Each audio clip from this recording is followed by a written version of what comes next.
कृष्ण हरे कृष्ण कृष्ण कृष्ण हरे हरे।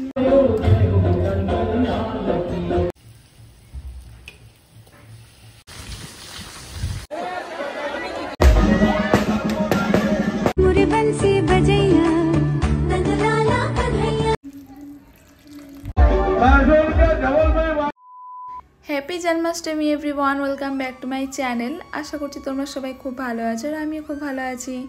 তো এই জন্মাষ্টমীর সবাইকে অনেক অনেক শুভেচ্ছা এবং ভালোবাসা। আশা করছি তোমাদের জন্মাষ্টমী খুব ভালো কেটেছে আর আমারও খুব ভালো কেটেছে। আর এবারে জন্মাষ্টমীতে আমার বাড়িতে আছে গোপাল, এর আগের বছর ছিল না।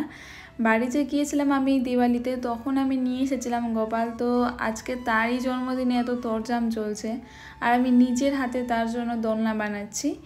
নিজের হাতে জিনিস বানানোর একটা আলাদাই অনুভূতি থাকে, সেটাই আমি আর আমার হাজব্যান্ড মিলে বানাচ্ছি। তো এমনি তো এটা কমপ্লিট হয়ে গেছে বানানো, বাট গোপালকে বসিয়ে এটা সৌন্দর্যটা আরও বেশি সুন্দর লাগবে, তোমরা আস্তে আস্তে দেখতেই পাবে। আর যেমনটা তোমরা জানো যে আমি বাড়ি থেকে অনেকটাই দূরে থাকি, আমেদাবাদে। তো আমেদাবাদে কেমন জন্মাষ্টমী সেলিব্রেশন হয় সেটাই তোমাদের সাথে শেয়ার করব। যদি তোমরা আমার এর আগের বছরের ব্লগ দেখে থাকো তাহলে জানবে, আর যারা জানো না তো অবশ্যই এই ভিডিওটা দেখবে, তোমাদেরও খুব ভালো লাগবে। এখানে মাটকা ফাটানো হয়, তারপর গারবা ডান্স হয়, অনেক সুন্দর করে সেলিব্রেশন করা হয়। আমার তো খুব ভালো লাগে আর তোমাদেরও ভালো লাগবে এই নতুন কিছু দেখতে। আর জন্মাষ্টমীতে বৃষ্টি হবে না সে কি হতে পারে? প্রত্যেক বছরই অল্প হলেও বৃষ্টি হয়েছে, বাট এই বছর কি জানি এত বেশি বৃষ্টি হচ্ছে আমাদের এখানে। বৃষ্টি অনেক হলেও কিন্তু আমরা থেমে থাকিনি, আমরা অনেক সুন্দর করে মজা করেছি। এখানেও বৃষ্টির মধ্যে সবাই নাচানাচি করছে, পটকা ফাটাচ্ছে। আর যাই হোক, আমি সকাল সকাল বৃষ্টির মধ্যেই চলে গিয়েছিলাম বাজার করতে, ঠাকুরের যা যা লাগে ফলমূল সব নিয়ে এসে আমি এখানে শুরু করেছি। তো তোমরা ব্লগটা দেখতে থাকবে আর সঙ্গে থাকবে।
আর এখানে আমি গীতা পড়ে পুজোটা কমপ্লিট করলাম। আর দেখো যেটা নিজের হাতে বানিয়েছিলাম কেমনই তখন ফাঁকা ফাঁকা লাগছিলো, গোপালকে বসে সেটার সৌন্দর্য অনেক বেড়ে গেছে।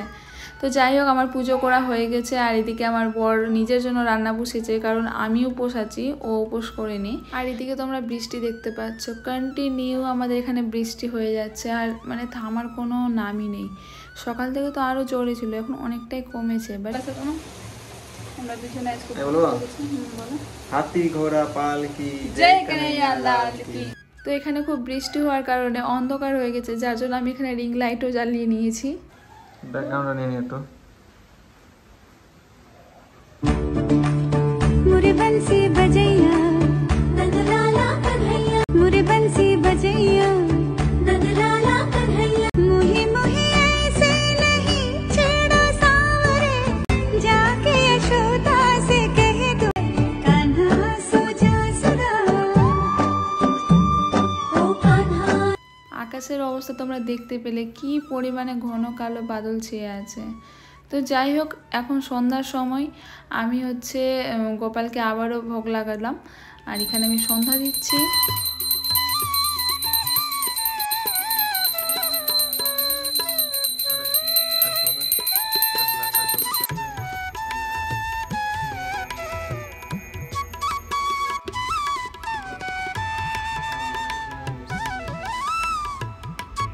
আজকের ব্লগটা তোমাদের কেমন লাগছে তোমরা অবশ্যই জানাবে। এই আমার ছোট্ট সংসারে আমি নিজের মতো করে সব করছি, আর এরকম ব্লগ তোমরা মানে খুব কম দেখতে পাবে আমার চ্যানেলে। তো যাই হোক কিছুক্ষণ রেস্ট নিয়ে আমি আমার বরের জন্য ডিনারের ব্যবস্থা করতে চাই। সে আজকে নাকি লুচি আর ভুজিয়া খাবে, আমি তো খাবো না, ওর জন্যই বানাচ্ছি।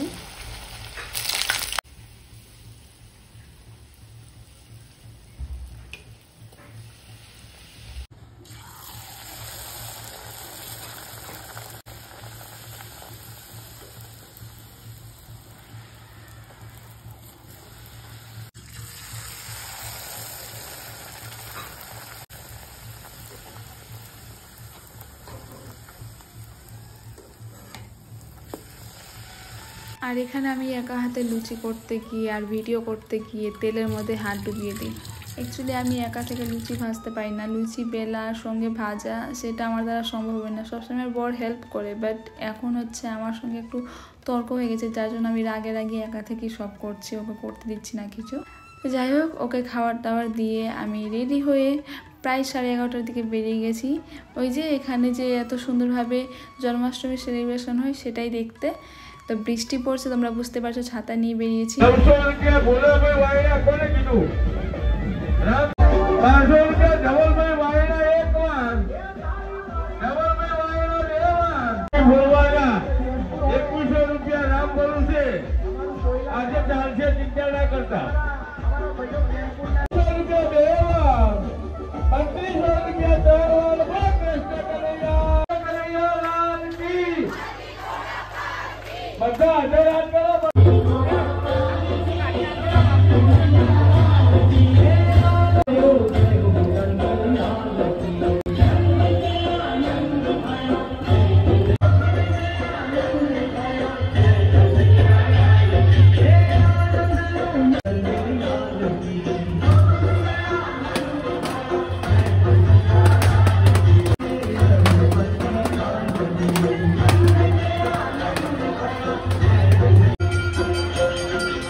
তো এইমাত্র আমরা বাড়িও চলে এসেছি আর বৃষ্টি থামার তো কোনো নামই নেই। তো যাই হোক, এখানে প্রসাদে তোমরা দেখতে পাচ্ছ পকোড়ার সাথে পেঁয়াজ দিয়েছে, একদমই নর্মাল একটা বিষয় এদের কাছে। আর সঙ্গে সুজিও ছিল। তো যাই হোক, আমি সেটা পরের দিন খেয়েছি। তো এসে আমি আগে ঠাকুরের সামনে প্রদীপ জ্বালাম। তো ব্যাস, আজকের মতো এখানেই। ভিডিও ভালো লাগলে please like, comment, share and subscribe করবে। এখনকার মতো বাই বাই।